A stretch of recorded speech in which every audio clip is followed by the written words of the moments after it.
Hello प्रिय विद्यार्थियों, आज हम बीए प्रथम वर्ष राजनीति विज्ञान का दूसरा प्रश्न पत्र भारतीय शासन और राजनीति का थर्ड यूनिट का टॉपिक हम सर्वोच्च न्यायालय के बारे में अध्ययन कर रहे थे। सर्वोच्च न्यायालय, आज हम सर्वोच्च न्यायालय की शक्तियां या कार्यों के बारे में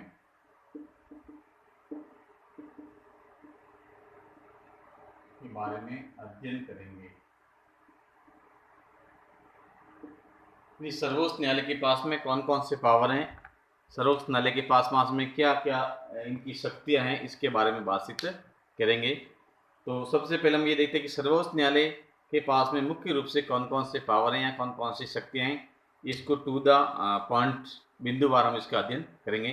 पहले हम बात करते हैं कि सर्वोच्च न्यायालय की जो अधिकार हैं उसमें लिखते हैं मूल या प्रारंभिक अधिकार। पहली बात करते हैं इसका जो मूल या प्रारंभिक अधिकार या क्षेत्राधिकार।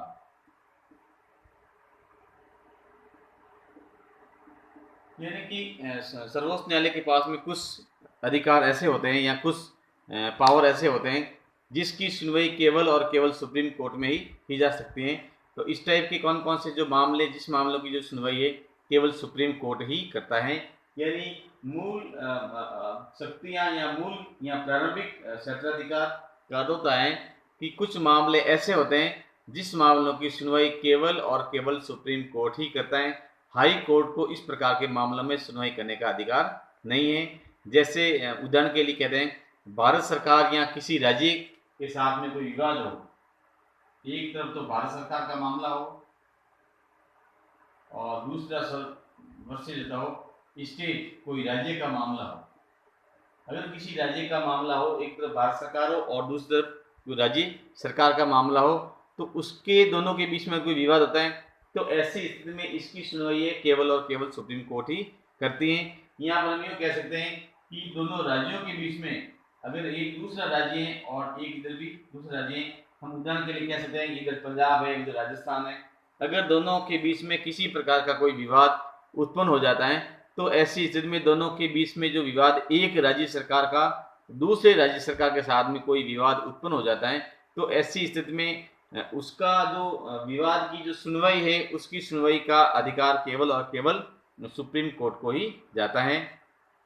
आर्टिकल 131 उच्चतम न्यायालय को मूल अधिकारिता का उल्लेख किया गया है। यानी कि ये जो प्रावधान दिया गया है ये आर्टिकल 131 में इसका प्रावधान किया गया है कि आर्टिकल 131 कहता है कि सर्वोच्च न्यायालय के मूल या सर्वोच्च न्यायालय के मूल अधिकारिता के बारे में उल्लेख किया जाता है। हालांकि आर्टिकल 71 के तहत राष्ट्रपति और उपराष्ट्रपति के चुनाव संबंधी विवादों की सुनवाई भी सुप्रीम कोर्ट में की जा सकती है।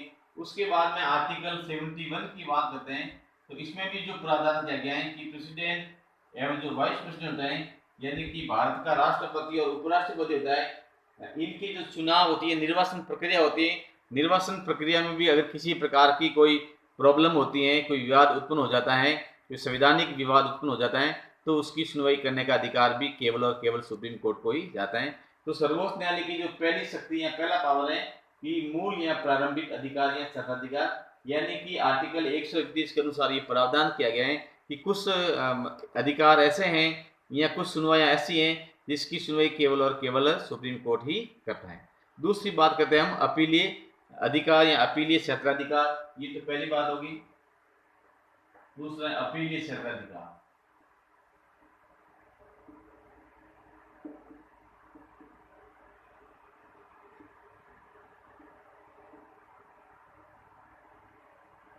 अपीलीय क्षेत्राधिकार, इसमें हम देखते हैं कि सुप्रीम कोर्ट के पास में कौन कौन से जो ऐसे जो अधिकार हैं जो इसको अपील सुनने का अधिकार है। आर्टिकल 132, 33 और 34 के बीच में बात करेंगे। आर्टिकल 132, आर्टिकल 133, आर्टिकल 134, ये जो आर्टिकल है आर्टिकल 132, आर्टिकल 133 और आर्टिकल 134, तो इसके अनुसार सुप्रीम कोर्ट को अपील सुनने का अधिकार है। आर्टिकल 32 ये कहता है कि उसमें ये उल्लेख किया गया है कि यदि दीवानी या सिविल कोई या दंडिक अथवा संविधान की व्याख्या से संबंधित कोई भी मामले हो तो उसकी जो अपील है सुप्रीम कोर्ट में की जा सकती है। आर्टिकल 132 के अनुसार इस प्रकार की व्यवस्था देखिए। आर्टिकल 133 कहता है कि इसके तहत दीवानी मामलों में उच्च हाई कोर्ट के द्वारा यानी कि उच्च न्यायालय के द्वारा दिए गए निर्णय के विरुद्ध उच्चतम न्यायालय में अपील की जा सकती है। आर्टिकल 133 कहता है कि अगर हाई कोर्ट ने कोई निर्णय दिया है, हाई कोर्ट ने कोई निर्णय दिया है तो उसकी जो अपील है वो सुप्रीम उसके निर्णय के विरुद्ध अगर व्यक्ति सुप्रीम कोर्ट में अपील कर सकता है। आर्टिकल 33 की अनुसार ये व्याख्या की गई। आर्टिकल 34 कहता है कि दंडिक मामले यानी कि आपराधिक जो मामले होते हैं उसमें हाई कोर्ट के द्वारा दिए गए निर्णय के विरुद्ध सुप्रीम कोर्ट में अपील की जा सकती है। यानी कि अगर हाई कोर्ट में किसी दंडिक मामले में हाई कोर्ट ने जो अधिकार सुनवाई किए तो उस निर्णय के विरुद्ध भी सुप्रीम कोर्ट में अपील की जा सकते हैं। लेकिन इसमें कुछ शर्त रखी गई है। पहली शर्त ये है, कहते हैं कि सत्र न्यायालय या सेशन न्यायालय में चल रहे किसी मामले को हाई कोर्ट अपने पास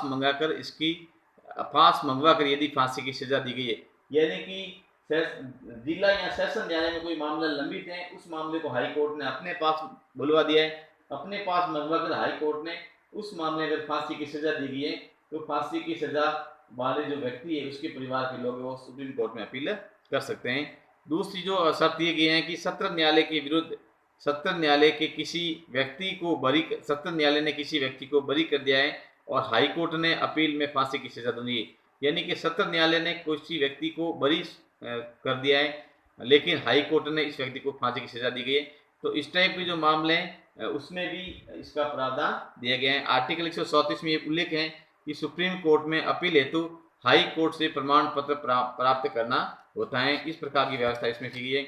आर्टिकल 136 में सुप्रीम कोर्ट को एसपीएल यानी कि विशेष जो याचिका होती है विशेष याचिका सुनने का अधिकार भी होता है। आर्टिकल 136 कहता है कि तहत ये याचिका सुप्रीम कोर्ट में दायर की जा सकती है।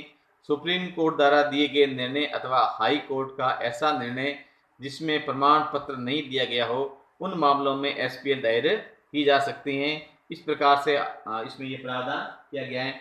आर्टिकल 262 में प्राधिकरण या ट्रिब्यूनल या प्राधिकरण को गठन करने का भी प्रावधान किया गया है। इस प्रकार से इसमें संसद कानून बनाकर ट्रिब्यूनल के निर्णय को सुप्रीम कोर्ट की अधिकारिता से बार भी कर सकते हैं। इस प्रकार की इसमें व्यवस्था की गई है।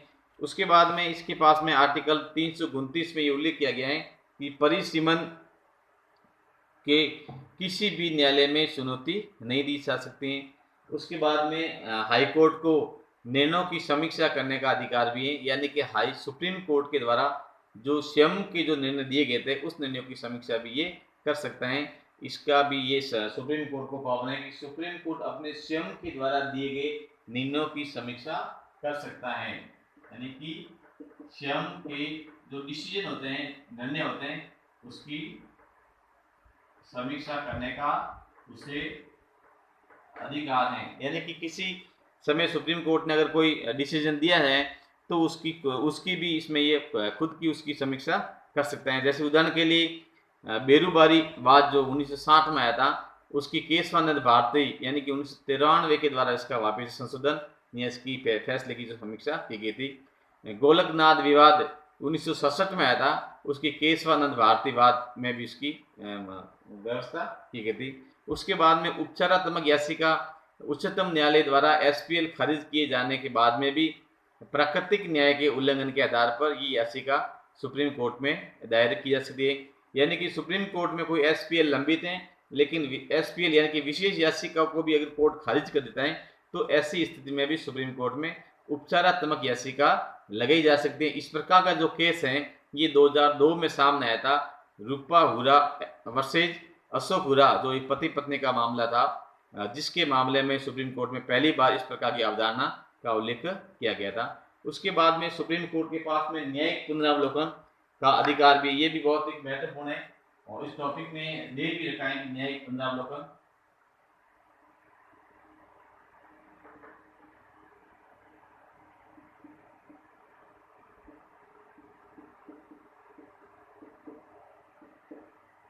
न्यायिक पुनरावलोकन की शक्ति सुप्रीम कोर्ट के पास में ये बहुत ही महत्वपूर्ण जो शक्ति है। सुप्रीम कोर्ट इस न्यायिक पुनर्लोकन की शक्ति के आधार पर ये कार्यपालिका व्यवस्थापिका द्वारा बनाए गए कानून की समीक्षा करती हैं, उनकी संवैधानिकता की जांच करती हैं।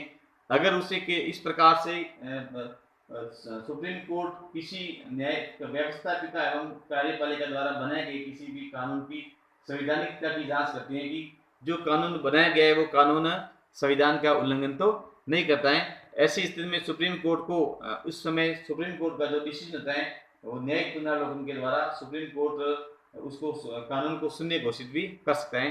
कोई भी ऐसी विधि जो संविधान का उल्लंघन करती है उसे सर्वोच्च न्यायालय में चुनौती दी जा सकती है और सर्वोच्च न्यायालय उसे शून्य घोषित भी कर सकता है। इस प्रकार की व्यवस्था भी दी गई है, लेकिन इसमें कुछ लिमिटेशन में कुछ इसमें सीमा का भी उल्लेख किया गया है कि कौन से ऐसे मामले होंगे जिसको सुप्रीम कोर्ट है वो शून्य घोषित नहीं कर सकता है। तो उसमें कुछ एक बाउंडेशन दे रखा है कि 24 अप्रैल 1993 से पूर्व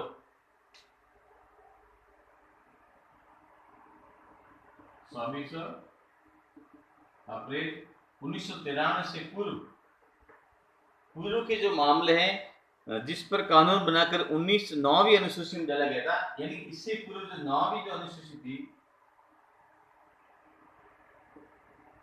9वीं अनुसूची में 24 अप्रैल 1993 से पूर्व के जो मामले थे उस मामले को सुप्रीम कोर्ट है उसके ऊपर कोई सुनवाई नहीं कर सकती है या उसको शून्य घोषित नहीं कर सकती या ऐसे संविधान संशोधन जो आधारभूत संरचना का उल्लंघन नहीं करते हो, यानी कि इस प्रकार के जो मामले हो सकते हैं जो कोई संविधान की जो आधारभूत ढांचा है उसका उल्लंघन नहीं कर सकता है, तो इस प्रकार के जो मामले को वो शून्य घोषित नहीं कर सकते हैं। उसके बाद में सुप्रीम कोर्ट एक अभिलेख न्यायालय के रूप में काम करता है। आर्टिकल 129 ये अभिलेख न्यायालय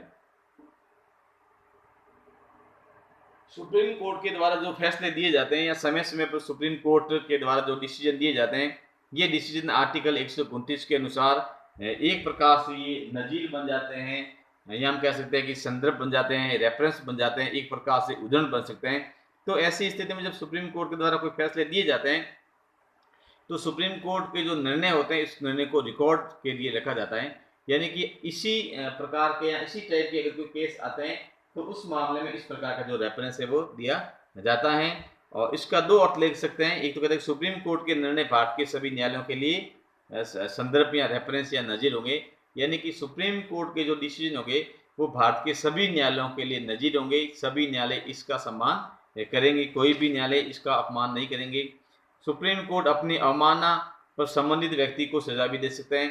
अगर सुप्रीम कोर्ट ने कोई डिसीजन दे रखा है और उस डिसीजन के संबंध के केस में अगर कोई नीचे के न्यायालय विरुद्ध जाकर के इस प्रकार की व्यवस्था करते हैं या सुप्रीम कोर्ट, तो ऐसी स्थिति में सुप्रीम कोर्ट संबंधित व्यक्ति को अवमानना का दोषी भी ठहरा सकता है और ऐसी स्थिति में उसे इस प्रकार से दंडित भी किया जा सकता है।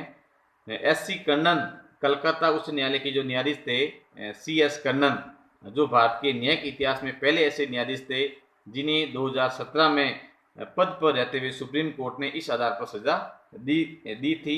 इस प्रकार का भी इसमें प्रावधान किया गया कि सुप्रीम कोर्ट के पास में किस प्रकार के जो मामले है उसका अधिकार है। उसके बाद में आर्टिकल 143 की बात करते हैं। सुप्रीम कोर्ट के पास में आर्टिकल 101, 2, 3 और आर्टिकल 143 ये बहुत भी महत्वपूर्ण है।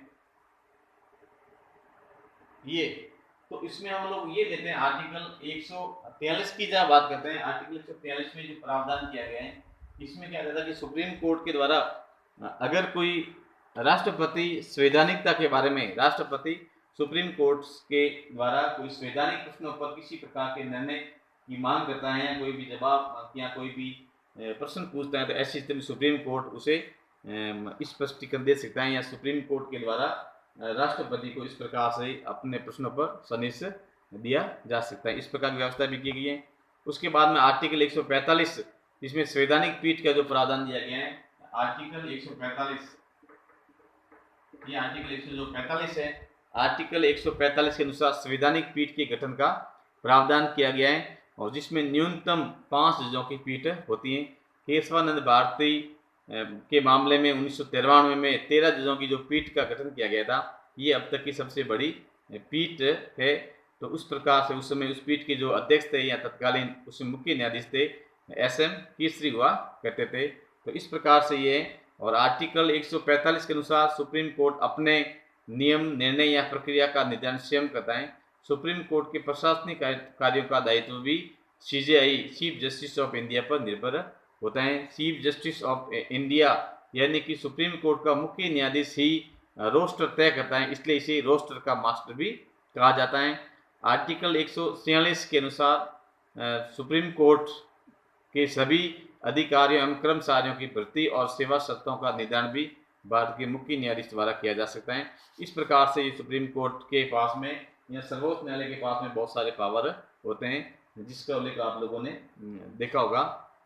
तो इस प्रकार से इसके बारे में एग्जाम में बहुत बड़ा निबंधात्मक प्रश्न भी आता है और उसमें पूछा जाता है कि सर्वोच्च न्यायालय के द्वारा कौन कौन से कार्य किए जाते हैं या सर्वोच्च न्यायालय के पास में प्रमुख क्या क्या शक्तियाँ, उसका उल्लेख कीजिए। तो इस टाइप का एक बड़ा प्रश्न आता है। तो विद्यार्थी ध्यान रहे, इस प्रकार के प्रश्न को किस प्रकार से उत्तर देना है। धन्यवाद।